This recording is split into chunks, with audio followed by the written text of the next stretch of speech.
They laughed when the poor little girl entered the fancy restaurant with the baby in her arms, until she saved the young billionaire from a heart attack. The rain beat hard against the windows of the Golden Spoon restaurant when the door opened with a creak.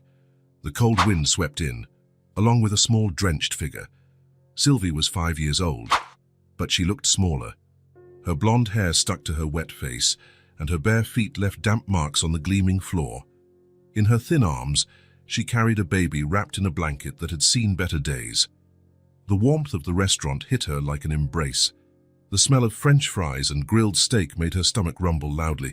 She swallowed hard and took a few timid steps inside. The conversation stopped. 30 pairs of eyes turned to the wet little girl. Some customers frowned, others whispered among themselves, pointing discreetly. "My goodness, where did that child come from?" murmured a woman with grey hair. "Where are her parents?"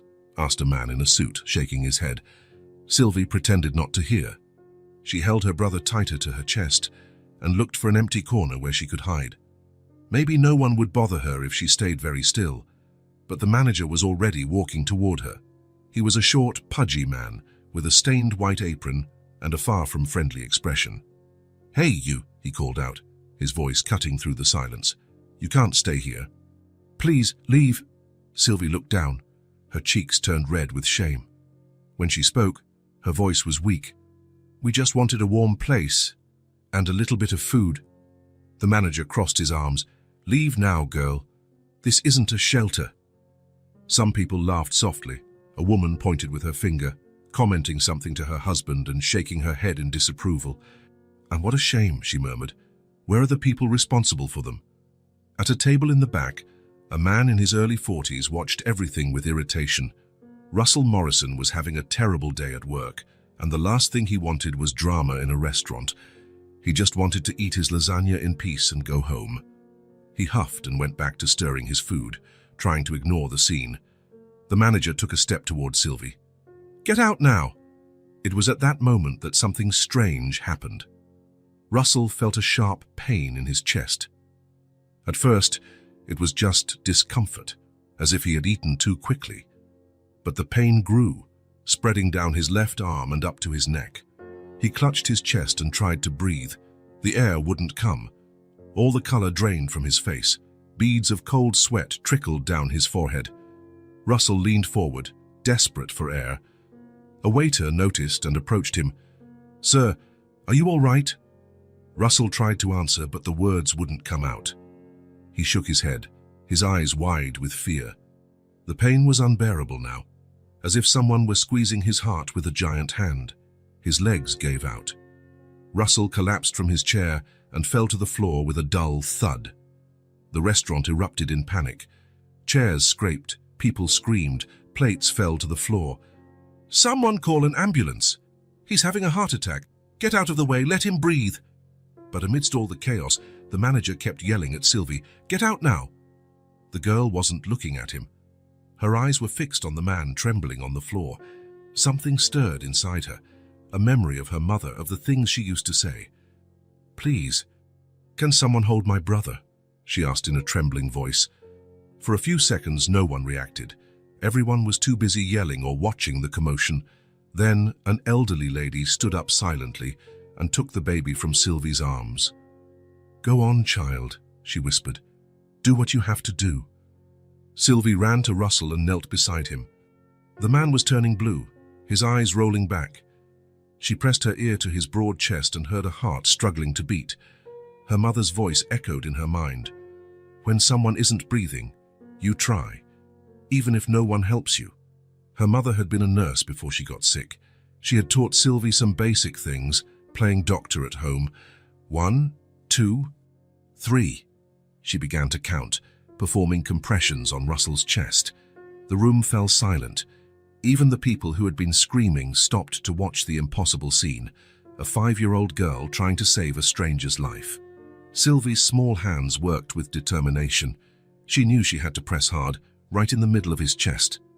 Each compression hurt her thin arms, but she didn't stop. 4, 5, 6. Tears streamed down her face, but her voice remained steady. She thought of her mother, of all the people her mother had helped at the hospital. Now it was her turn. 10, 11, 12. Outside, sirens were approaching. Someone had called for emergency services. But Sylvie didn't stop. She kept counting, kept pressing, kept fighting. The restaurant door burst open. 2 paramedics rushed in, carrying heavy equipment. One of them knelt beside the child and stared, dumbfounded. "Who started CPR?" he asked, impressed. "I did," Sylvie answered, her voice choked with exhaustion and emotion. The paramedic looked at her with respect. "Oh, so you saved his life, little one." They took over, connecting wires and applying electric shocks. Russell's body jumped on the makeshift gurney, once, twice. On the 3rd try, he opened his eyes, confused and weak. Russell tried to understand where he was. He saw the restaurant lights, the worried faces, the medical equipment, and then he saw Sylvie. The girl was standing beside the gurney, her face stained with tears, her hands still trembling from the effort. She watched him with huge, worried eyes. Russell tried to speak, but his throat was dry. With great effort, he managed to whisper, "Thank you." The paramedics placed him on a proper stretcher and prepared to leave. As he was carried to the ambulance, Russell couldn't take his eyes off the girl. Who was she? Why had she risked everything to save him? The ambulance doors closed with a metallic thud. The sirens started up again, taking Russell away from the girl who had changed his life forever. Inside the restaurant, Sylvie took her brother back in her arms. The manager had vanished, probably too ashamed to continue yelling at her. A few people approached, wanting to thank her or ask questions, but Sylvie was tired, so very tired. She walked to the door, hugged the baby to her chest, and stepped back out into the cold rain. She didn't know she had just planted the seed of something much bigger than she could imagine. Sometimes the greatest new beginnings are born from the smallest gestures, and sometimes saving one life can save 2. Russell woke up with a bitter taste in his mouth and a dull ache in his chest. The hospital lights were too white, almost offensive. He blinked several times, trying to get his bearings. Where was he? What had happened? Slowly, the memories returned. The restaurant, the terrible pain, the cold floor against his face, and then a small girl, kneeling beside him, pressing on his chest with tiny hands. He tried to move, but the wires connected to his body reminded him he wasn't free to leave. A monitor beside the bed emitted constant beeps, marking every beat of his heart. "You're finally awake," said a familiar voice. Russell turned his head slowly. Harris, his personal assistant, was sitting in a blue plastic chair with a look of concern he rarely showed. "Harris," Russell's voice came out hoarse. "What time is it?" 3 in the morning. You've been unconscious for almost 6 hours. Russell tried to recall more details, but his mind was foggy. He felt strange, as if floating between sleep and wakefulness. "What did the doctors say?" Harris leaned forward, his hands clasped together. "They want to talk to you now that you're awake.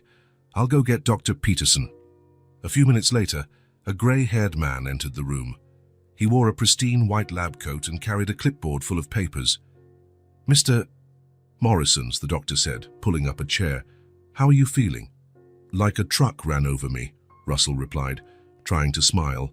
Dr. Peterson didn't smile back. His expression was serious, professional. "Mr. Morrison, you suffered a severe heart attack. Your arteries are blocked and the heart muscle was damaged." Russell felt a cold knot in his stomach. "Damaged how?" "You're going to need intensive care and profound changes to your lifestyle. A strict diet, moderate exercise, daily medication, and no stress." The doctor paused, observing Russell's reaction. "If it weren't for the immediate resuscitation you received, you probably wouldn't be here talking to me." Immediate resuscitation. The words echoed in Russell's mind. He remembered the girl again, her big, frightened eyes, her small hands working tirelessly. "Doctor," he said, his voice still weak. "Who brought me here?" "The paramedics. They said a child started the emergency procedures before they arrived." A wave of gratitude mixed with something he couldn't identify washed over Russell. That tiny girl had saved his life. To a complete stranger, who didn't even know his name. Dr. Peterson continued talking about medications and procedures, But Russell was barely listening. His mind was back at the restaurant, reliving those final moments before he passed out. The girl was being kicked out by the manager. She had only asked for a warm place and some food. And yet, when he was dying, she didn't hesitate to help. "Mr. Morrison," the doctor brought him back to reality, "are you listening to me?" "Sorry, doctor. Could you repeat that?" "I said you'll be hospitalized for at least 3 days. We need to monitor your condition and adjust the medications." When the doctor left, Russell was alone with Harris. Silence hung between them for a few minutes. "Harris," Russell said finally, "do you know anything about the child who helped me?" Harris frowned. "Child?" "A little girl, 5 years old, maybe. Blonde hair, was carrying a baby."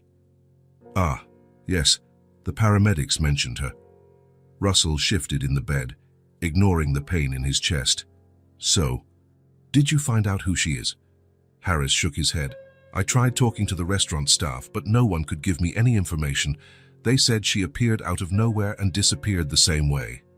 "What do you mean, disappeared?" "After the ambulance left, she took the baby and left. No one saw where she went." Russell felt a pang of something that wasn't physical pain. It was worry.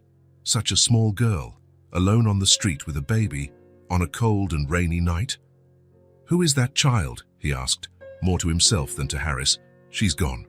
No one knows her name or where she lives." Harris's answer left him uneasy. How could a child just disappear? Where were her parents? Why was she on the street? Harris noticed Russell's worried expression. "Boss, you need to rest." The doctor was very clear about avoiding stress. But Russell couldn't relax. Every time he closed his eyes, he saw the girl's face. The determination in her eyes as she knelt beside him. The courage of a child who had nothing, yet still gave everything she could to save a stranger. He felt ashamed. Here he was, a successful businessman, and he had been saved by a street kid, a child he hadn't even really noticed until he was dying. What kind of person did that make him? Russell had always prided himself on being independent, strong, capable of solving any problem. But at that moment, lying in a hospital bed, connected to machines that kept his heart beating, he felt small and vulnerable. The girl had seen him at his most fragile. She had seen him when he couldn't even breathe on his own. That bothered him more than he wanted to admit. But there was something else, something he couldn't ignore. For the first time in years, Russell felt he wanted to do something for someone else, not out of obligation, not for business, but because it truly mattered. That girl had saved his life, and now she was out there on the street in danger with no one to protect her. "Harris," he said suddenly, "I want you to do something. Whatever you need, boss. I want you to find that girl." Harris hesitated. "Mr. Morrison, with all due respect, maybe this isn't the best time to—" "It's not about me," Russell interrupted him. "It's about her. A 5-year-old child shouldn't be alone on the street. But if no one knows who she is, then we'll find out. Talk to the police, to social workers, to whoever is necessary. I want to know who this girl is and where she is." Harris made a note in his pad. "Understood. I'll start the investigation tomorrow." "Today," Russell corrected. "Start today." The assistant glanced at the clock. "It's 3 in the morning, boss. Then start at 8. "I don't want to waste any more time." Harris nodded and put his pad away. "Are you going to rest now?" Russell closed his eyes, but he knew sleep wouldn't come easily. His mind was racing, full of unanswered questions. Where was the girl now? Was she cold, hungry, scared? And why did he care so much? All his life, Russell had focused on building his career, on accumulating money and power. He never had time to worry about strangers, especially street kids. But something had changed in that restaurant. When those small hands touched his chest, something inside him woke up. A feeling he hadn't felt in a long time. Purpose. For the first time in years, Russell Morrison had a reason to want to live that went beyond himself, and it was all because of a brave little girl whose name he didn't even know. The monitor continued its steady beeping through the night, marking the rhythm of a heart that had learned to beat again. 3 days had passed since Russell left the hospital. 3 long days of unanswered phone calls, of Harris returning empty-handed, of social workers who seemed more interested in filling out forms than actually helping. "Nothing, Mr. Morrison," Harris said for the 5th time that week, entering the room with a defeated expression. "The police have no record of missing children matching the description. The shelters don't know anything either." Russell was in his living room, looking out the window. The sky was grey, heavy with clouds that threatened rain again. He tapped his fingers on the table, a growing irritation taking hold of him. "And the restaurant? I've already called 3 times today. The manager keeps saying he doesn't know anything." Russell clenched his fists.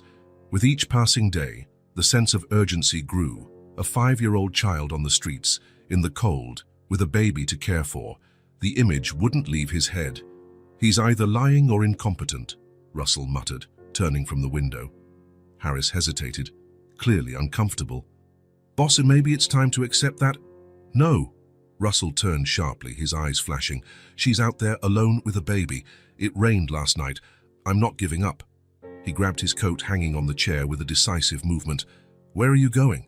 "To do what I should have done from the beginning." Harris frowned, worried. "And the doctor said to avoid stress, and I'm going to the restaurant in person." "But sir—" "Harris." Russell stopped at the door and turned. "That girl saved my life. While I was here, comfortable and safe, she was out there cold and hungry. I can't live with that." 20 minutes later, Russell parked in front of the Golden Spoon. The place looked completely different during the day, less welcoming, more ordinary. The windows reflected the cloudy sky like opaque mirrors. He pushed the door and entered. The bell chimed, announcing his arrival. A few customers were having a quiet lunch, oblivious to the drama that had unfolded there just days ago. The same manager was behind the counter, checking papers. He was a man in his 50s, with a prominent belly and thinning hair. When he saw Russell, his face visibly paled. "Mr. Morrison," he said, his voice a little shaky. How are you feeling?" "Better, thank you." Russell approached the counter slowly, observing the man's body language. There was nervousness there, something beyond natural embarrassment. "I came to ask about the girl who helped me." Tom, a faded name tag identified him, fidgeted with the papers nervously, avoiding eye contact. "I've already told your assistant several times. I don't know anything about her." "Tom, isn't it?" Russell leaned in slightly. "Look, I'm not here to cause trouble. I just want to find a child who saved my life. I understand, sir, but She was asking for food. You kicked her out." "After the ambulance left." "Where did she go?" Tom swallowed hard. His hands were trembling slightly. I wasn't paying attention. I was focused on handling the emergency." Russell studied the man's face. There was something he wasn't telling. "Tom, a 5-year-old girl carrying a baby doesn't just vanish into thin air. Someone must have seen something." "Sir, I really don't—" "She was barefoot, in the cold, with a baby." Russell's voice grew deeper, laden with emotion. "Do you have children, Tom?" The manager stopped fiddling with the papers. I have 2 daughters. Then imagine one of them on the street, begging for food, being thrown out of restaurants." Tom looked down, clearly ashamed. It was a difficult situation. There are rules, you know. The owner doesn't like us letting people like that inside the restaurant." "I understand." Russell backed away. "But if you remember anything, call me." He left a card on the counter and walked out, frustrated. Outside, he stopped on the sidewalk and scanned the surrounding streets. It was an old neighborhood, with modest apartment buildings and a few small shops. If the girl was alone and on foot, she probably hadn't gone far from here. Russell started walking, with no specific destination. The sidewalks were wet from the early morning rain. The yellowish light from the street lamps created pools of brightness between the shadows. It was mid-afternoon, but the overcast sky made everything seem darker. He passed a small bakery, where an elderly woman shook her head when he showed her a blurry photo of the girl. Then he went to a laundromat, where the owner barely glanced at the image. At the small corner market, the result was the same. The young cashier looked at the photo for a few seconds, but ended up shaking his head. "Sorry, man, I don't remember seeing her." Russell kept walking. The silence of the streets felt heavier than ever. He wasn't used to walking without a destination. His entire life was planned, organized, efficient, but there he was, wasting an entire afternoon looking for a child who might not even want to be found. Why was he doing this? The question tormented him as he walked. Was it gratitude, guilt, or something deeper that he didn't want to admit? Maybe it was loneliness. Russell had lived alone for years, worked alone, ate alone. He had employees, business acquaintances, but no one who truly cared if he woke up the next day. Until that night in the restaurant, when a strange child had risked everything to save him. He turned onto a side street and then another. The neighborhood became progressively quieter. The houses were smaller here, older, some clearly abandoned. It started to rain again, a fine drizzle that slowly soaked him. Russell pulled his coat tighter and kept walking. That's when he heard a low sound, like someone rustling paper. He stopped and listened. The sound was coming from a narrow alley between two buildings. Russell hesitated for a moment, then approached slowly. The alley was dark, lit only by the faint light from the street. There were two large dumpsters and several scattered trash bags. And there, crouched near one of the dumpsters, was a small figure searching through torn bags. Russell's heart stopped. Even from behind, he recognized the messy blonde hair, the threadbare blanket that was now even dirtier. The girl was holding her baby brother with one arm, and with the other, she was rummaging through the trash for food. Sylvie, she was visibly thinner, her small shoulders slumped with exhaustion. The baby was too quiet, wrapped in the blanket. Russell could see that the child had also lost weight. For a moment, he just stood there watching. It was heartbreaking. Such a small child, reduced to looking for scraps in the trash to survive. How had he taken so long to search in person? Russell took a deep breath, trying to control his emotions. He approached slowly, stepping carefully to avoid making a sound. He didn't want to scare her. "Sylvie," he called in a low, calm voice. She spun around with a start, her eyes wide with terror. The blanket almost slipped from her lap, and she clutched the baby to her chest in a protective motion. Russell's stomach churned at the sight of her. She was dirtier, thinner, more frightened. There were small cuts on her hands, probably from digging through the trash. Her large eyes stared at him with recognition and fear.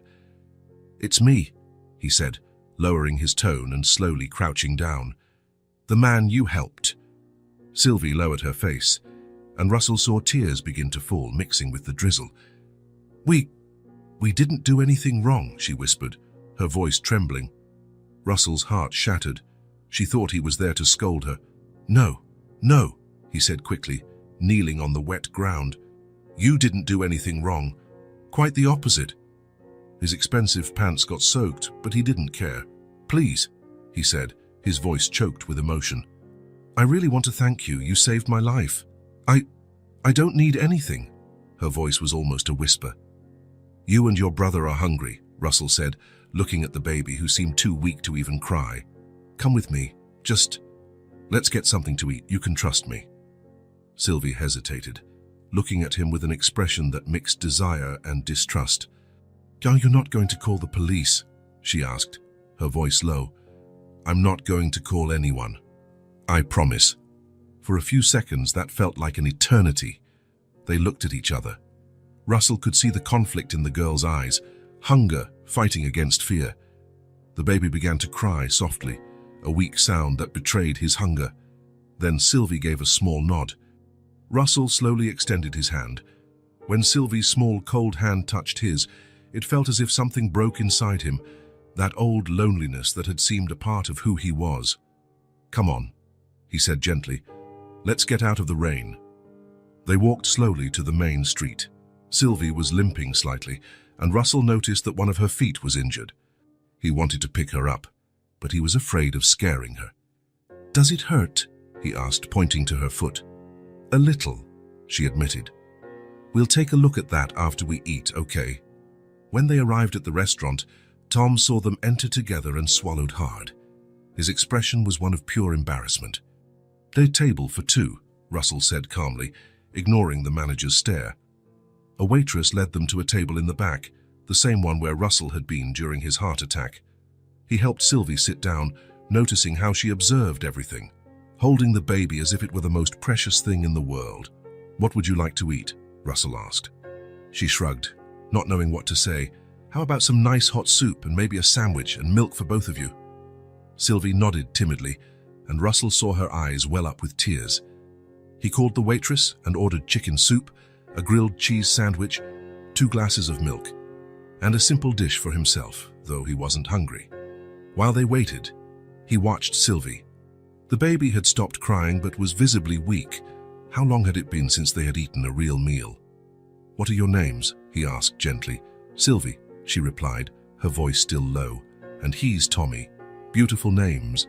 How old is Tommy?" 8 months. He'll be 9 next week." The food arrived quickly. Sylvie ate slowly at first, as if she couldn't believe it was real. Then hunger took over, and she began to eat more eagerly. Russell gave small pieces of bread soaked in milk to Tommy, who accepted them greedily. After a few minutes, when Sylvie seemed more relaxed, she finally looked up and said, "My mom always said that I should help people, even if I was scared." Russell closed his eyes for a moment, trying to hold back his emotion. "She raised a very brave girl." Sylvie looked down, stirring her soup. "She died." The words fell like stones in the silence. Russell felt his heart tighten. "I'm so sorry, Sylvie. She got sick after Tommy was born. The doctors tried to help, but—" Sylvie didn't finish the sentence. "And after that?" Russell asked gently. "We went to live with my aunt, but she said she couldn't take care of us, that she didn't have money for 2 kids. Russell clenched his fists under the table. How could someone abandon 2 children? "How long have you been on the streets?" "A few weeks. Maybe a month. I've lost track of the days." The soup bowl was almost empty now. Tommy had fallen asleep in Sylvie's lap, finally full. Her face still bore the marks of fear, but there was something different there too. Hope, perhaps. Russell watched her in silence. For the first time in many years, he felt something akin to responsibility and hope as well. He leaned forward and spoke calmly. "I don't know how to thank you for what you did." Sylvie looked down, blushing. I just didn't want you to die." Russell swallowed hard, moved by the simplicity of her words.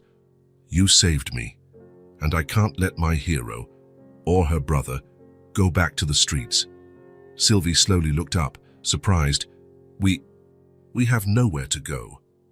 Russell placed his hands on the table, weighing his next words carefully. "Then come with me." She shook her head, frightened. I can't pay. We don't have any money. No one is going to ask you for anything. You need a safe place. You deserve that." Sylvie looked at the sleeping Tommy and then at Russell. For a few seconds, he saw the conflict in her eyes, the desire to accept fighting against the fear of trusting. Then, in a whisper of a voice, she asked, "Is it far from here?" "No." He smiled, trying to convey a sense of calm. "It's a little closer than you think." Russell stood up and extended his hand. "Come on, let's go home." Sylvie looked at his outstretched hand for a long moment. Then, carefully, as if she feared it would all disappear, she took his hand. When their fingers touched, Russell knew his life was changing forever. And for the first time in years, he was eager to see what came next. Russell's car was parked just a few feet from the restaurant. He opened the back door slowly, as if any sudden movement might shatter the fragile moment they had built. "You can get in," he said gently, gesturing with his hand. Sylvie hesitated on the wet sidewalk, holding Tommy against her chest. Her small eyes scanned the car's interior. Flawless beige leather seats, panels illuminated with soft lights, a pleasant smell of cleanliness mixed with something she couldn't identify. Perhaps it was the cologne he wore, or simply the scent of an organized, comfortable life. It was so different from anything she knew. For the past few months, she had only walked or occasionally hitched a ride in the back of delivery trucks. She had never been in such a beautiful car. "It's okay," Russell repeated, noticing her hesitation. "It's just a car. It won't hurt you." She got in slowly, sitting on the back seat with Tommy nestled firmly in her lap. The seat was soft and warm, a strange sensation after weeks of sleeping on hard or cold surfaces. Russell closed the door carefully and walked around to the driver's side. When he started the car, the dashboard lights came on, creating a bluish glow inside. The heater began to work immediately, spreading warm air that slowly dried her hair from the drizzle. During the drive, Sylvie watched everything in absolute silence. The streets passed by the window like a movie. Lit storefronts, people walking with umbrellas, gleaming cars. She held Tommy tightly, as if she feared it was all just an elaborate dream and she might wake up back in the cold, dark alley. Tommy had fallen asleep in the warmth of the car, his smallest regular breaths against Sylvie's chest. It was the first time in weeks that he seemed truly relaxed, not that restless, interrupted sleep they had been having on the streets. "We're almost there," Russell said, looking in the rearview mirror and seeing the girl's tense expression. Sylvie nodded without speaking. Her hands were trembling slightly, not from the cold now, but from pure nervousness. Where was he taking her? What if he changed his mind halfway there? What if it was some kind of trap she couldn't see? But when she looked at his face reflected in the rearview mirror, she saw only kindness. And tiredness too. The same kind of weariness she carried, as if he too had been through difficult things in life. The car turned onto a tree-lined street, completely different from the restaurant's neighborhood. The houses here were large and spaced out, with well-tended gardens and low fences. Tall trees lined the street, creating a natural canopy that made everything feel more welcoming. Sylvie had never been in a neighborhood like this. The houses looked like something out of TV shows she occasionally watched through shop windows. Happy families, bright living rooms, kitchens with large tables where everyone sat down for dinner. Russell parked in front of a two-story house with dark bricks and tall windows that shone with a warm, inviting yellow light. There was a small garden in the front, with flowers she didn't know the names of, but which looked well cared for even in winter. "We're here," he said, turning off the engine and turning to look at her. When they got out of the car, Sylvie looked up, impressed. The house seemed huge, especially after weeks of sleeping in narrow alleys and abandoned buildings. It had a front porch with 2 rocking chairs, as if it were a place where people actually lived, not just existed. Russell opened the front door with a golden key, and an immediate smell of home greeted them. It was a soft mix of coffee, bread that had recently been baked, and something floral, perhaps an air freshener or fresh flowers. There was something familiar and welcoming in that scent, which vaguely reminded her of her mother's kitchen on Sunday mornings. "Please, come in," he said, signaling for her to go first. The interior was even more impressive than the exterior. The living room had high ceilings with exposed wooden beams, large brown leather sofas, and a fireplace that radiated genuine warmth. There were books organized on the shelves, discreet paintings on the walls, and soft rugs on the polished wooden floor. But what caught Sylvie's attention the most was the silence. Not the scary, empty silence of the streets at night, but a comfortable, possibility-filled silence. It was the silence of a house that was waiting to be filled with life. Russell took a deep breath, watching Sylvie and Tommy standing in the middle of his living room. There was something almost surreal about the scene. A little girl and a baby, after everything they had been through, finally safe. Something important was beginning here. He could feel it physically, like a door opening after being locked for a long time. "You can sit on the sofa for a bit," he said, pointing to the main sofa near the fireplace. "I'm going to arrange for some things you'll need." Sylvie sat carefully on the edge of the sofa, as if afraid of getting it dirty. The fabric was incredibly soft and warm, heated by the warmth of the fireplace. She couldn't remember the last time she had sat on something so comfortable. Maybe she had never experienced so much comfort before. Russell picked up the phone from the coffee table and called Harris. He tried to keep his voice low, but Sylvie could hear fragments of the conversation. "Harris, I need you to do some urgent shopping, small clothes, a 5-year-old size, nothing too fancy, just the basics. Diapers, size for an 8-month-old baby. Powdered milk, baby bottles, maybe some simple toys, and blankets. Very soft and warm blankets. Please, as soon as possible. Can it be today?" He paused, listening to the response on the other end. Sylvie saw him frown slightly, as if Harris was asking questions. "No, Harris, don't ask now. Just bring everything I asked for, please. An hour, at most." "Thank you. I'll explain later." When he hung up, Russell turned to Sylvie with a smile that seemed genuinely warm. A friend of mine is going to bring some things you'll need. Clean clothes, proper food for Tommy, things like that. While waiting for Harris to arrive, Russell went upstairs to the second floor. There were 3 bedrooms there, his own master bedroom, an office he used occasionally, and an old guest room that hadn't had visitors in at least 2 years.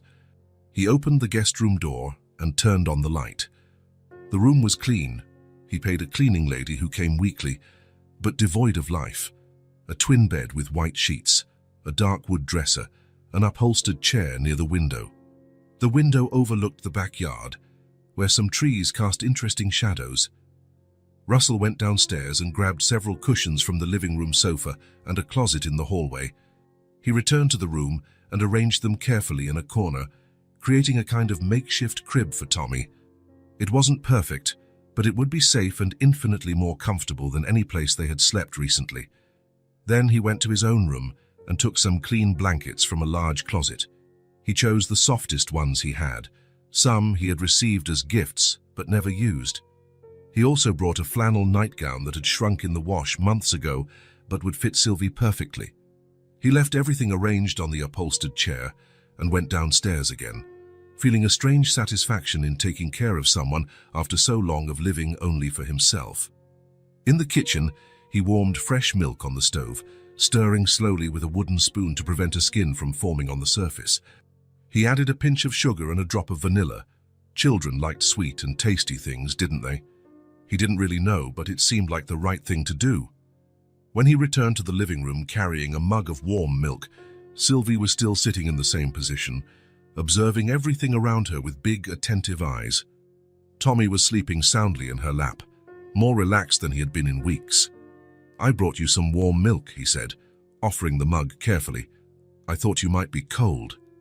She hesitated for a few long seconds, looking at the mug as if she couldn't believe it was really for her, as if she were waiting for him to change his mind or say it was a prank. Then, very slowly, she extended one of her small hands and held the mug with extreme care, as if it were made of precious glass. "Thank you," she whispered, her voice so low he had to lean in to hear. Russell felt something tighten painfully in his chest. It was just a simple word, but it carried so much weight.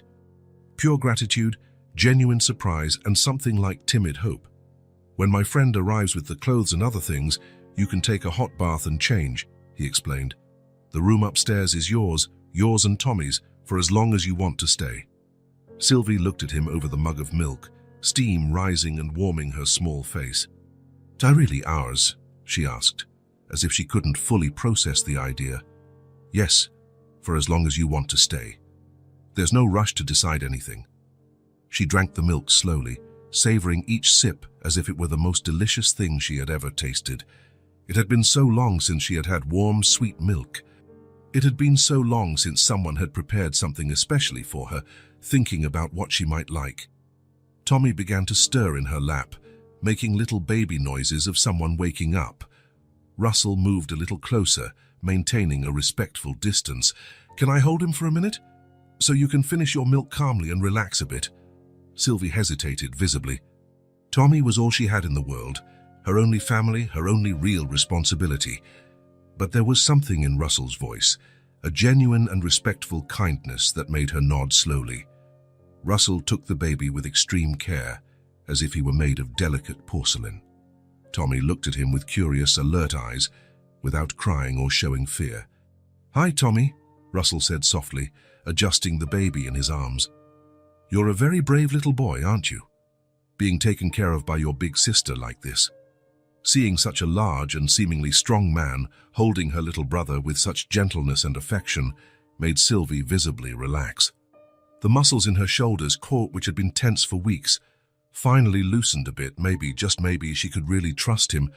Harris arrived exactly 58 minutes later, carrying several bags from different stores. Russell quickly answered the door, took all the bags without letting Harris in, and dismissed the assistant with a minimal explanation that everything would be clarified the next day. Then he helped Sylvie up to the room, carrying Tommy while she held onto the hem of her dirty shirt. She looked at everything with silent admiration, the bed with clean, fragrant sheets, the new clothes still with tags on the chair, the makeshift crib for Tommy with soft blankets. "The bathroom is over there," he said, pointing to a white door. "There are clean towels, soap, shampoo, everything you'll need. Make yourself completely at home." When Russell left and closed the door carefully, Sylvie sat on the edge of the bed and began to cry softly. They were not tears of sadness, but of pure, overwhelming relief. For weeks she had carried the impossible weight of caring for Tommy alone, of finding food every day, of seeking shelter every night. For the first time since her mother's death, she felt genuinely safe. The next morning, Sylvie woke up completely disoriented. The sun streamed gently through the clean window, creating comforting golden patterns on the wooden floor. For a long, frightening moment, she couldn't remember where she was, and that filled her with panic. Then she saw Tommy sleeping peacefully in the makeshift crib, saw the clean clothes she had put on the night before after the longest, warmest bath of her life, and the memory returned like a wave of relief. Russell's house. Real safety. She got up slowly, still wearing the flannel nightgown that was a bit big but incredibly soft, and walked to the door. She opened it slightly and looked into the large, quiet hallway, with a soft carpet that completely muffled the sound of her bare feet. Russell appeared at the end of the hallway, carrying an extra blanket and a towel. When he saw her peeking through the door, he smiled with genuine kindness. "Good morning, Sylvie. Did you sleep well?" She nodded, clutching the soft fabric of the nightgown with her small fingers. It was much bigger than her size, but it was the most comfortable thing she had ever worn. "Do you live here alone?" she asked softly, her voice filled with innocent and careful curiosity. Russell paused visibly, as if the question had caught him by surprise. Then he came a little closer and answered calmly, "Yes, I've lived alone for a few years." You don't have a family?" Her voice came out even smaller, but there was a genuine concern there. Russell looked down and took a deep breath before answering, as if deciding how much of the truth to share. "I had a family, but now I don't anymore." Sylvie thought for a few seconds, processing this information. She recognized that tone of voice perfectly, that careful way of talking about loss. It was exactly the same one she used when she talked about her mother. Then, with a courage that surprised her, she said, "I think it must be very sad to live alone in such a big house." Russell smiled, but she clearly saw his eyes become moist.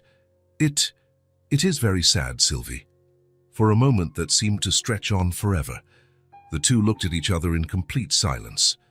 Two hearts deeply marked by loss, recognizing in each other the exact same emptiness, the same fundamental loneliness they carried every day. Sylvie understood in that moment that perhaps Russell needed her as much as she needed him. Not in the same way. He had food, a house, money, security, but he was also completely alone in the world. Russell came a little closer and gently stroked her hair, an almost paternal gesture. But maybe that's changing now. Later that morning, when Tommy woke up and was carefully fed with warm milk, Russell entered the room to talk properly with Sylvie. She was sitting on the bed, gently playing with her brother's little fingers and whispering things he couldn't understand. He sat in an armchair near the window, keeping a respectful distance so as not to scare her or make her feel pressured. "Everything is okay here," he said softly. "No one is going to send you away. You don't have to be afraid." Sylvie looked down, and he saw that she was struggling with some intense emotion. After a long silence, she began to speak, her voice small but firm. "My mum got very sick, right after my brother was born. She died before we could get home from the hospital." Russell listened in absolute silence, seeing the raw pain in the girl's eyes. "I tried to stay with my aunt after that, but she said she couldn't take care of us. That she didn't have money for 2 children, especially a baby." She took a deep, obviously difficult breath. "And after that?" Russell asked very softly. "After that, we were on the street. I tried to get help, but people, they didn't want to listen to us." Sylvie's eyes filled with tears that she tried to hide.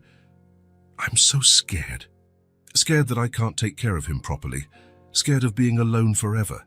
Scared that something will happen to him because of me." Russell felt a painful lump in his throat. Seeing such a small child carry so much weight, so much impossible responsibility, was almost unbearable. He got up from the armchair and came a little closer, speaking in a firm but incredibly gentle voice. "You're not alone anymore, Sylvie. You don't have to be afraid." Sylvie lifted her tear-stained face, surprised and hesitant. For the first time since she had arrived, she seemed to truly believe he was telling the truth. And maybe, for the first time since her mother died, she didn't feel completely lost and alone in the world. There was still a lot of fear, a lot of natural distrust, but there was also something new and fragile growing in her chest. True hope. And in Russell's silent house, two deeply lonely souls began to discover that maybe they didn't have to carry their pain alone forever. The first few days with Sylvie and Tommy in the house were a mix of joy and complete chaos. Russell had never imagined how difficult it would be to care for two children, especially a baby who needed constant attention. On Monday morning, he woke up early as always, put on his suit and went downstairs for coffee. He found Sylvie already awake in the living room, holding a softly crying Tommy. "He won't stop crying," she said, worried. "I think he's hungry, but I don't know how to make the bottle right." Russell looked at the clock. He had an important meeting at 9 in the morning, but he couldn't just leave and let Sylvie handle everything alone.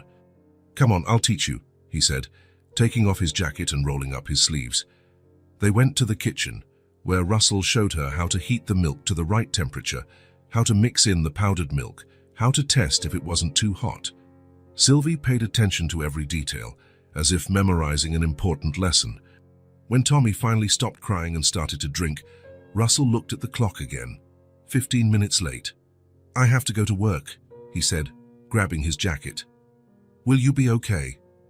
Sylvie nodded, but he saw the uncertainty in her eyes. Throughout the entire meeting, Russell had trouble concentrating.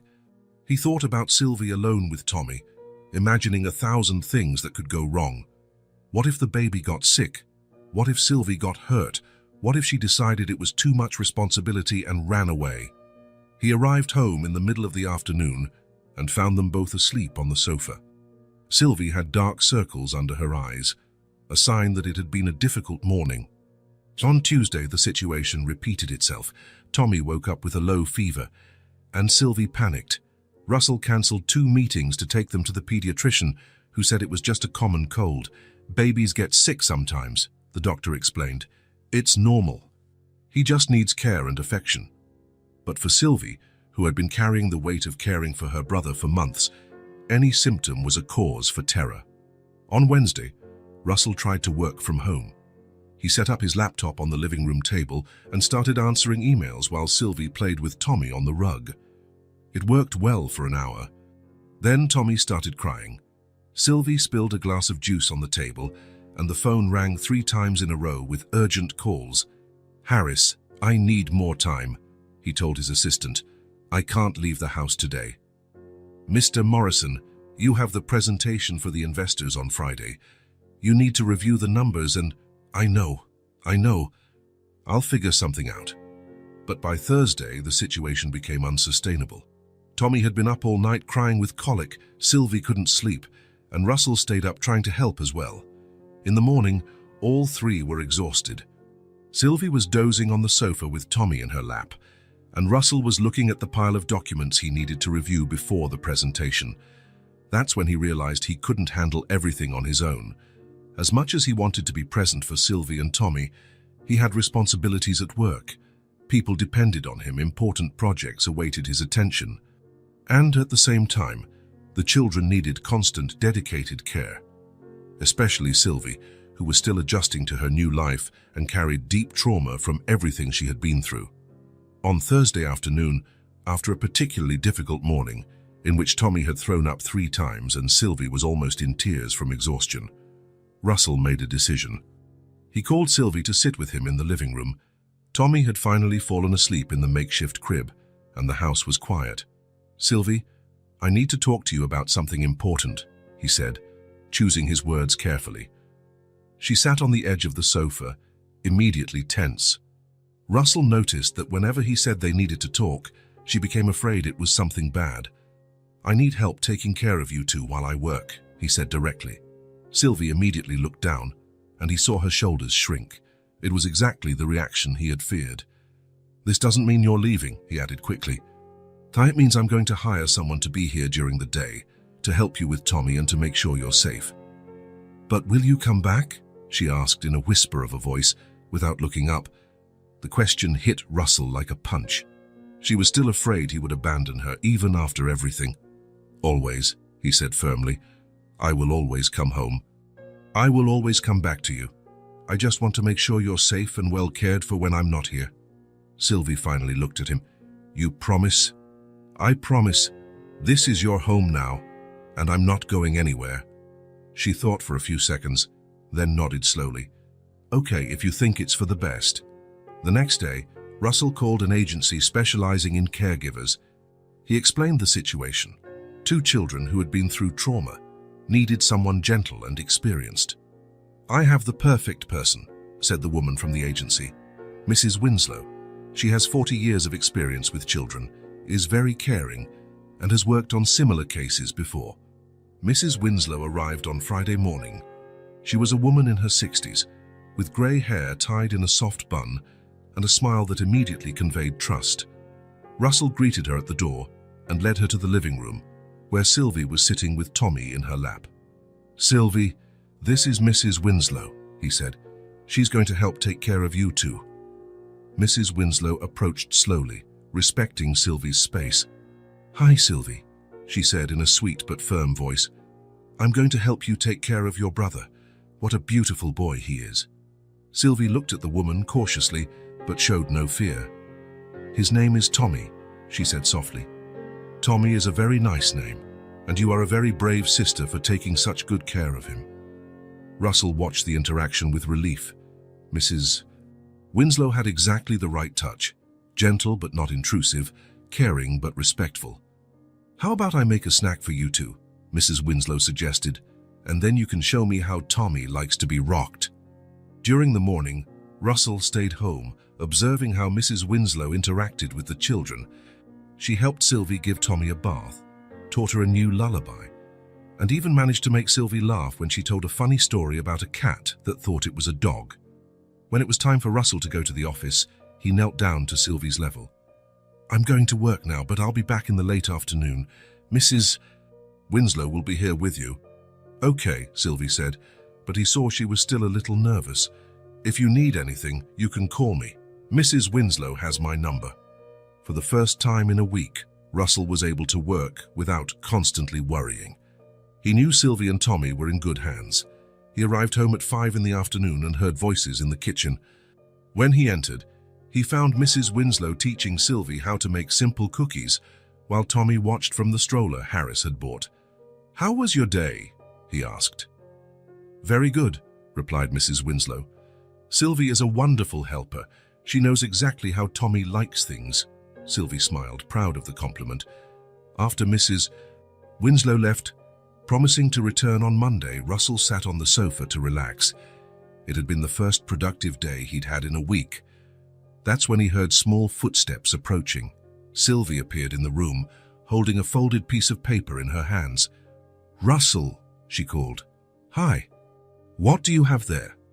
Instead of answering, she ran to him and hugged him tightly, wrapping her small arms around his neck. Thank you so much for getting us off the street, she said, her voice muffled against his shoulder. Russell felt his eyes sting. He hugged the small girl, feeling an emotion he hadn't experienced in years. You don't have to thank me, he whispered. You've given me much more than I've given you. Sylvie pulled away a little and held out the folded paper. I made this for you. Russell carefully unfolded the paper.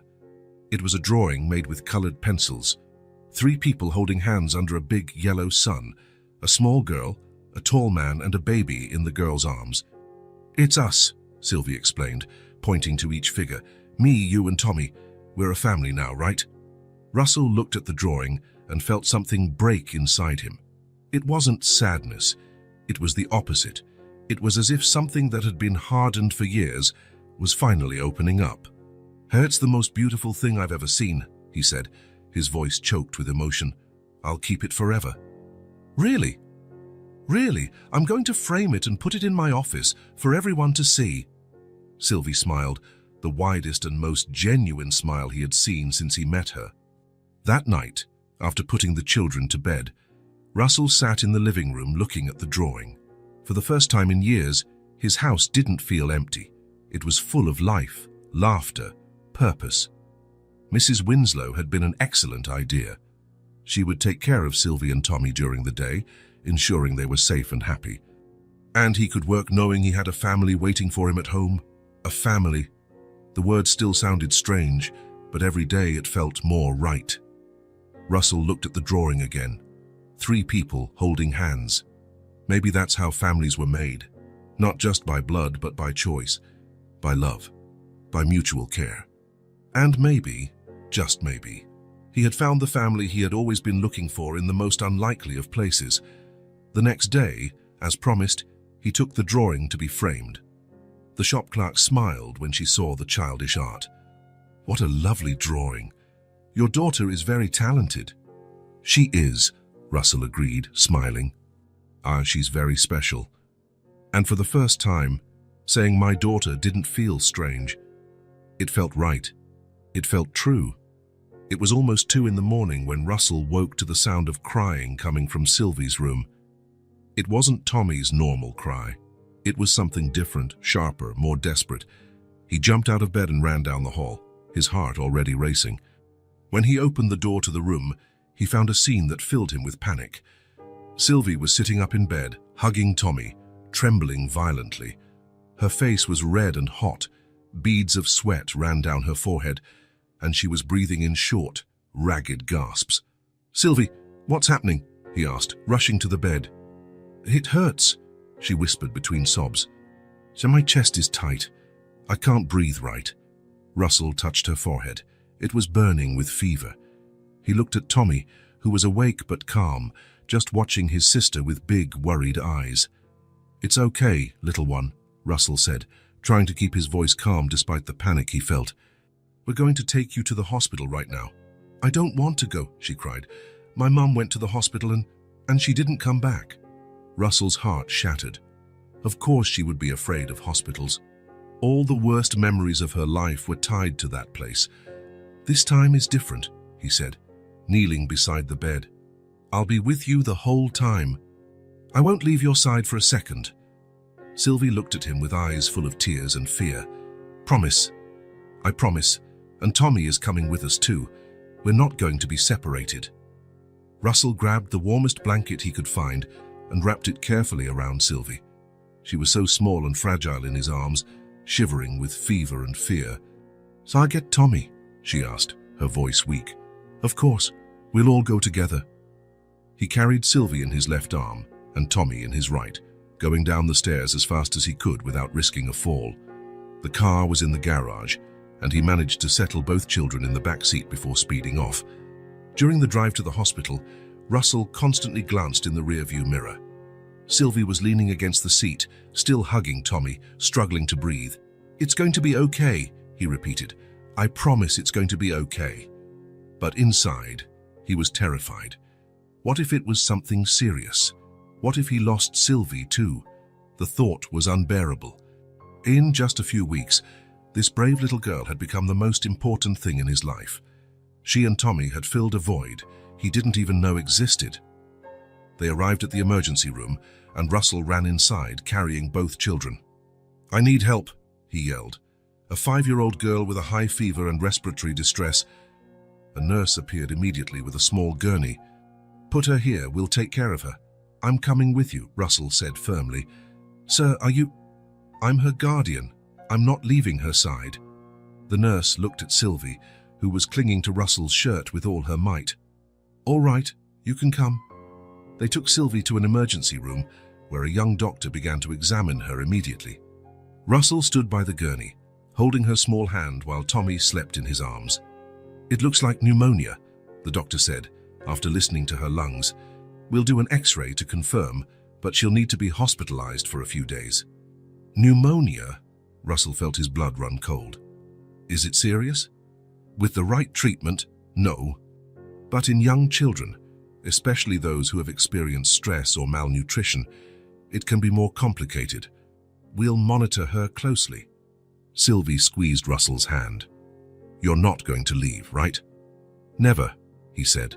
kissing her hot forehead. "I'll stay here until you're completely better." They transferred Sylvie to a room on the pediatric floor. It was a small but cozy room, with colorful walls and a few toys. There was an armchair that turned into a bed next to the main bed. "You can stay here with her," the nurse said. "And the baby too, no problem." Throughout the night, Russell stayed awake watching Sylvie. The doctors had started an IV and antibiotics, but she still had a fever and was struggling to breathe. Tommy slept peacefully in the crib the hospital had provided, oblivious to the seriousness of the situation. Around 4 in the morning, Sylvie woke up and looked around, confused. "Where are we?" "In the hospital. Remember, you had a fever. You stayed here all night. I told you I wouldn't leave your side." She smiled weakly. "I thank you for not leaving me alone." Russell held her small hand, feeling an intense emotion wash over him. In that moment, looking at that brave girl in the hospital bed, he knew he had to tell her about his own daughter. "Sylvie," he said softly, "I want to tell you something. About why I lived alone in that big house." She looked at him attentively. "I had a daughter," he began, his voice choked. "Her name was Emma. She was about your age." Sylvie frowned. "Where is she?" "She got very sick, kind of like you are now, but more serious. We brought her to the hospital. The doctors tried everything, but we couldn't save her." Tears started to stream down Russell's face. "She died 3 years ago. And since then, I couldn't care about anything anymore since until I met you." Sylvie reached out her small hand and touched his face. "You must have been very sad." "I was very sad and very lonely, but you taught me that it's possible to love again, that it's possible to be happy again." "Was your daughter pretty?" "She was beautiful and brave like you. I think you two would have gotten along very well." They sat in silence for a few minutes, just holding each other's hands. "Russell," Sylvie said finally. "Yes. Do you think your daughter would be happy if she knew you were taking care of us?" Russell smiled through his tears. "I think so. I think she would be very happy." The next day, Sylvie's fever finally started to break. The antibiotics were working, and she could breathe better. The doctor said she could be discharged in 2 days if she continued to improve. Russell had spent the whole night thinking. Watching Sylvie sleep, caring for Tommy when he woke up, he came to a conclusion that had been growing in his heart for weeks. When Sylvie woke up the next morning, he was sitting in the chair by her bed, watching her with a smile. "How are you feeling?" "Better," she said, sitting up in bed. "It doesn't hurt as much anymore." "That's good. The doctor said you'll be all better soon." Sylvie nodded, then looked at Tommy, who was playing with a toy a nurse had brought. "Russell," she said after a few seconds. "Yes? When I get out of here, are we still going to live at your house?" "Of course. That's your home now. Forever." Russell took a deep breath. It was time to ask the question he had been rehearsing since dawn. "Sylvie, if you want, I would very much like for you to be my daughter, for real, legally." Her eyes widened. "What do you mean?" "I want to adopt you. And Tommy, too. I want you to be my real children, not just people living in my house." Sylvie's eyes filled with tears, but she was smiling. "And my brother, too?" she asked, just to be sure. "Yes, both of you. You are a family, and I will never separate you." "But I don't know how to be a real daughter," she said, her voice small. "I only know how to take care of Tommy. And I don't know much about being a father," Russell admitted. "But we'll learn together. The important thing is that we love each other, and we want to be together." Sylvie thought for a few seconds, looking at Tommy and then at Russell. "If I'm your daughter, you'll never send me away. Even if I do something wrong?" "Never. Families don't send each other away, no matter what happens. And Tommy will be your son too. Will you take care of him if something happens to me?" "I will take care of you both forever. That's a promise." Sylvie then smiled, a small but brave smile. "Then we want to," she said, "me and Tommy, we want to be your real family." Russell leaned over and hugged the small girl, feeling a happiness he hadn't experienced in years. "Thank you," he whispered. "Thank you for letting me be your father." "Thank you for wanting to be," she replied. From the crib nearby, Tommy made a happy noise, as if he understood that something important had just happened. 3 days later, when they left the hospital, they were no longer just Russell, Sylvie, and Tommy. They were a family. A family that had found each other under the most unlikely circumstances, but that was real and true. As they left the hospital, Sylvie held Russell's hand firmly. "Dad," she said, trying out the word. "Yes, daughter." "Are we going home?" "We're going home." And for the first time in their lives, all three of them knew exactly where that place was. 3 weeks after leaving the hospital, Russell was nervous in a way he hadn't been since his first major business meeting.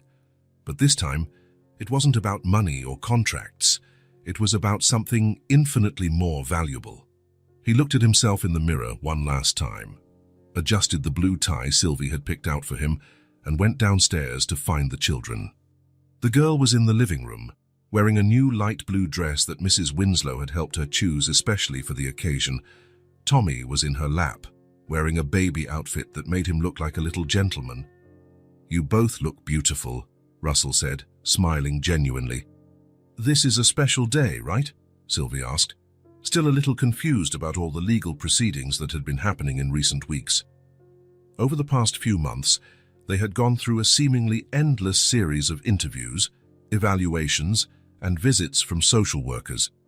Each meeting was a mix of hope and anxiety, hope that everything would work out, and anxiety that something might go wrong at the last minute. "It's the most special day of our lives," he replied, kneeling down to her level. "Today, you will officially become my children forever." Sylvie smiled, but there was still a familiar shadow of insecurity in her eyes. Even after all these months of safety and love, part of her still feared it could all disappear. What if they change their minds? What if they say, "I can't be your real daughter"? Russell held her small hands in his. "That's not going to happen. Everyone who has spoken with us agrees that you should stay with me. The social worker, the psychologist, the judge.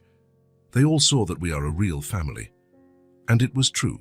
Over the previous weeks, they had undergone a rigorous series of interviews and evaluations. Russell had to prove he could financially support the children, that he had a stable and safe home, and that he understood the responsibilities of being an adoptive father. Sylvie was interviewed several times by a specialized psychologist who was impressed by her maturity and the clear, deep bond she had developed with Russell. The professional was particularly touched when Sylvie drew the family in one of her sessions, always 3 people holding hands, always smiling.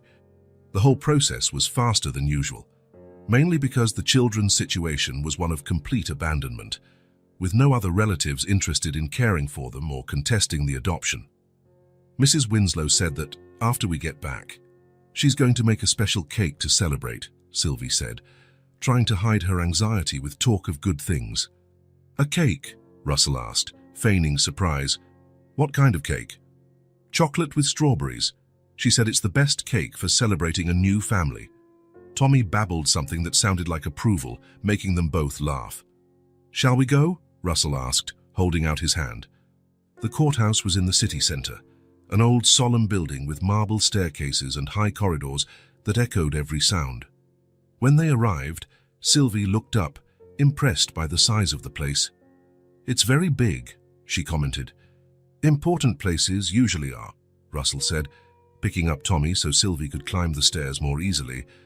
The social worker assigned to their case, Mrs. Rodriguez, was already waiting for them in the main hall. She was a middle-aged woman with a warm smile and eyes that had seen many stories like theirs. "Good morning, Morrison family," she said, smiling broadly. "Morrison family," Sylvie repeated softly, testing the sound of the words. "I like that very much." "Me too," said Mrs. Rodriguez. "Are you ready for the big moment?"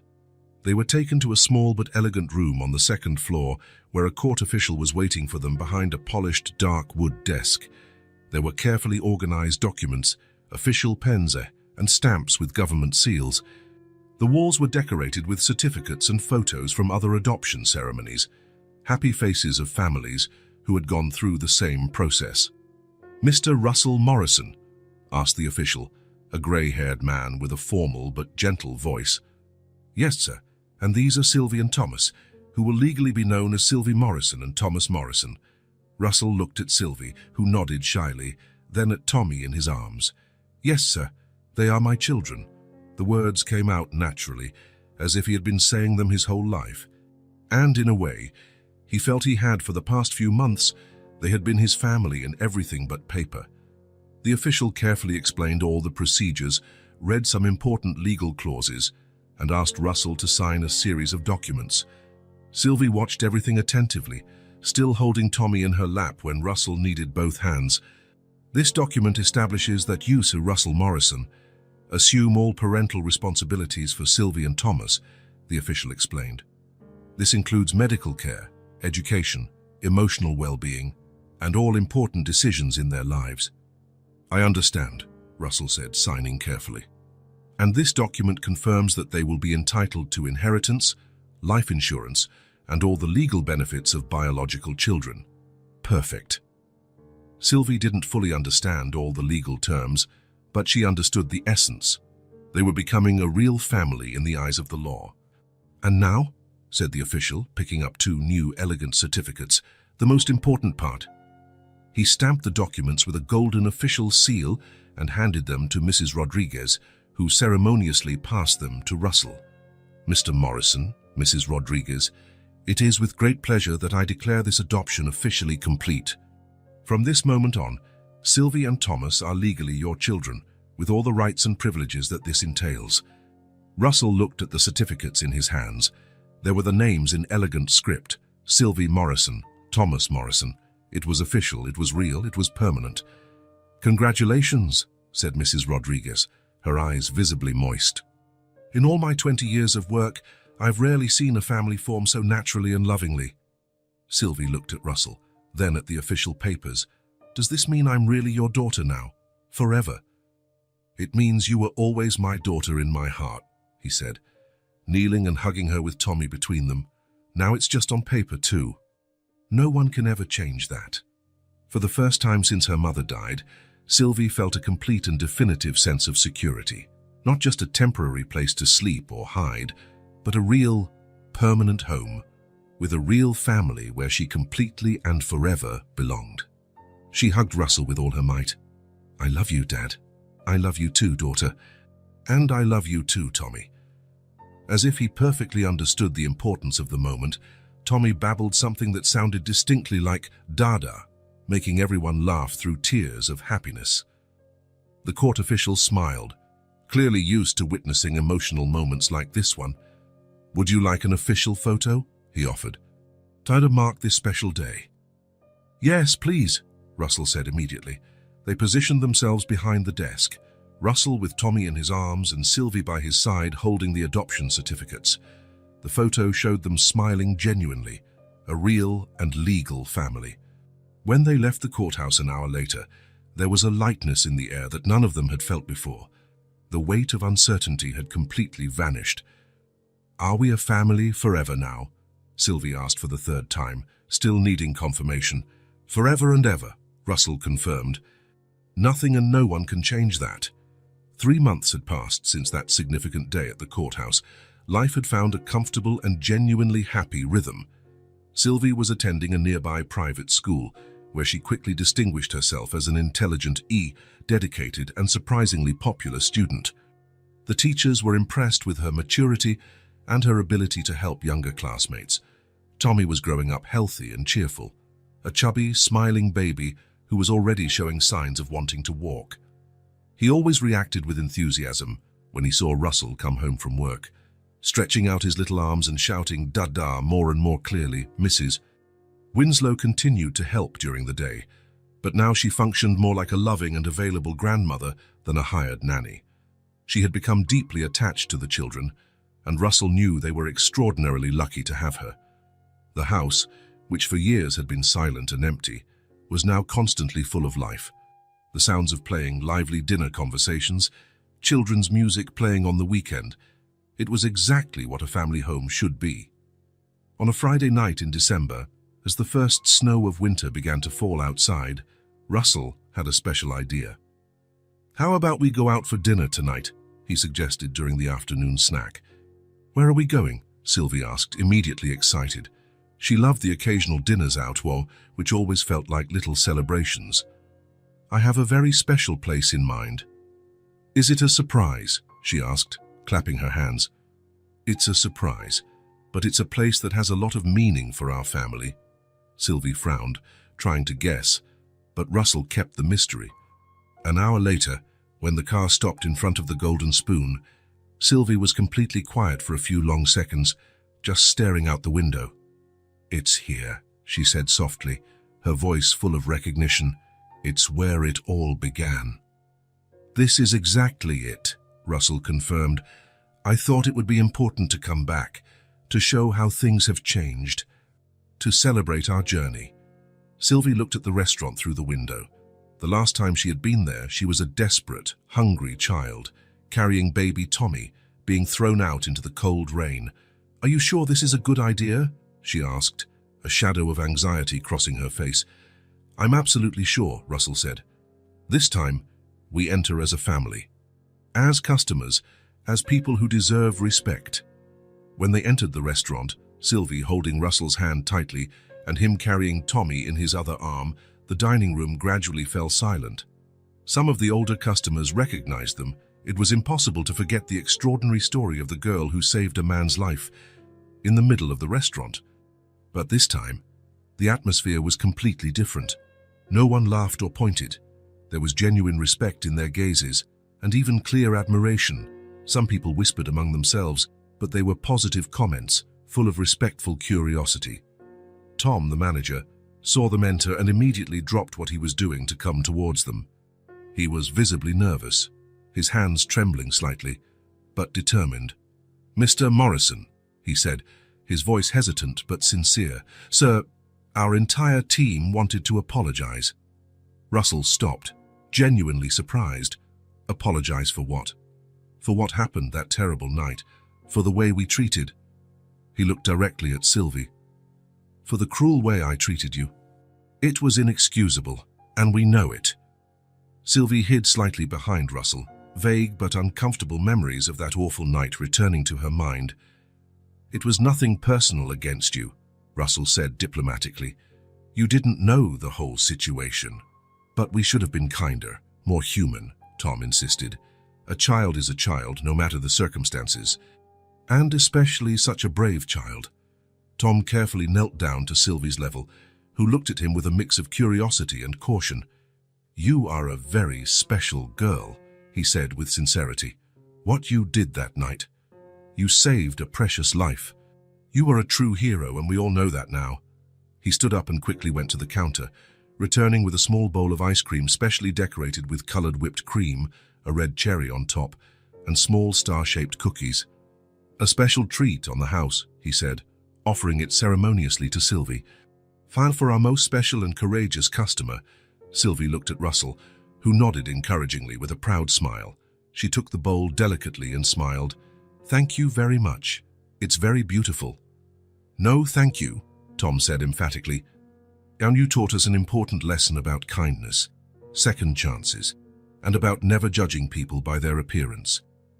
They were personally escorted to the best table in the restaurant, a round table near the large window, where the soft streetlight created a warm and romantic atmosphere. It was exactly the kind of table reserved for special celebrations. Sylvie ate her ice cream slowly, savoring every spoonful, while they waited for the main course. She smiled proudly whenever someone greeted her respectfully or waved from a neighboring table. "How do you feel being here again?" Russell asked, watching the expressions that crossed her face. "Completely different," she said, thinking carefully. "For that horrible night, I was so scared of everything. Scared that Tommy would starve, scared that no one would ever help us, scared of being alone forever. And now, how do you feel now?" "Now I know I don't have to be afraid of anything anymore," she said with a confidence she hadn't had months ago. "Because I have you, I have a real family. I have a home I can always come back to." Tommy, in the special high chair next to the table, babbled happily and clapped his little hands, as if he completely agreed with everything his sister was saying. The dinner was peaceful and extraordinarily happy. They talked about Sylvie's new friends at school, about the first wobbly steps Tommy was trying to take. about the exciting plans for the upcoming winter holidays. They were completely normal conversations for a completely normal family, the kind of conversation Russell had dreamed of having for years of loneliness. When they finished the main course, Russell looked around the restaurant with a completely new perspective. There, at that specific table a few meters back, the most important and transformative journey of his entire life had begun. A journey that brought him back to real life, that gave him genuine purpose and unconditional love again. "Can I ask an important question?" Sylvie said suddenly, placing her fork on her empty plate. "You can always ask any question," Russell encouraged. "Are you really happy now? Truly happy?" Russell held her small hand across the table, looking directly into her eyes. "I'm the happiest person in the entire world, even having to take care of us every day, even after losing your other daughter." The question was too deep and mature for a 6-year-old, but Sylvie had always been extraordinarily mature for her age, shaped by the difficult experiences she had faced. "Taking care of you isn't a job or an obligation," he said with complete sincerity. "It's the best and most important part of my life. And about Emma, I think she would be genuinely happy knowing that you helped me to love again, to live again." Sylvie smiled with that special smile she reserved for truly important moments. "I think your daughter Emma and my mom must be very good friends in heaven now. And they must be happy and proud seeing our family here, having dinner and being happy together." Russell felt his eyes sting with tears of pure gratitude. "I think you're absolutely right, daughter. I think they are very proud of us." When they left the restaurant that special night, with the snow falling gently and creating an almost magical scene, Sylvie walked with her head held high and her shoulders straight, holding Russell's hand with complete confidence. Tommy slept peacefully in his father's strong arms, completely safe and protected.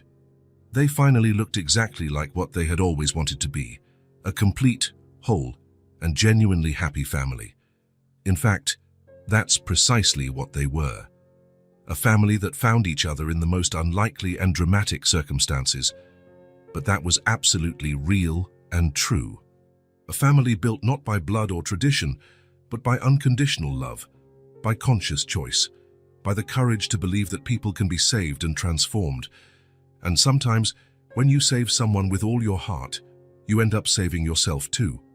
That night, when he put both children to bed in their cozy rooms, Russell stood for a few precious minutes watching Tommy in his decorated crib and Sylvie sleeping peacefully in her bed, surrounded by stuffed animals and books.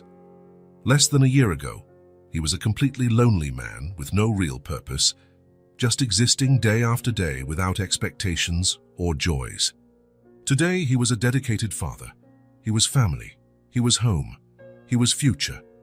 All because of an extraordinarily brave girl who risked everything she had to save a complete stranger on a cold winter's night. Sometimes, true miracles happen in the most unlikely and unexpected places, and sometimes, saving one life can genuinely save 2 others.